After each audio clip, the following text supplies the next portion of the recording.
Shqipëria, sipas kryeministrit Edi Rama, duhet të bëjë gjithçka që të mos humbë shansin për të ruajtur ritmin e rrugtimit të antarësimit në Bashkimin Evropian. Në një takim me të rinjt, kryeministri u shpreh se puna e nisur prej vitesh, tashmë ka sjellë frytet e saj. Por pyetja që duhet ja bëjmë vetes është sa kohë kemi. Është hapur një dritar, ose më saktë është hapur dera. Por dera mund mbyllet. E rëndësishme është që ne mos bëhemi sebeb që të mbyllet dera. I pyetur nga të rinjt për korrupsionin, kreu i qeverisë shpjegoi se zgjidhja nuk është vetëm dënimi i personave përgjegjës, por zhdukja e tij si fenomen. Shumë shpesh ne ngatrojmë, njerëzit e ngatrojnë korrupsionin me thjesht persona të këqij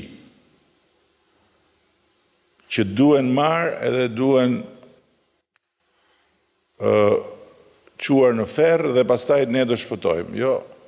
Vetëm kjo nuk e çliron një vend nga korrupsioni.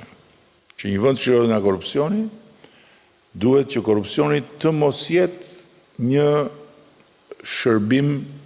Largimi të rinjve nga vendi për kryeministrin nuk mund të frenohet, përsa kohë jetojmë në një vend të lirë.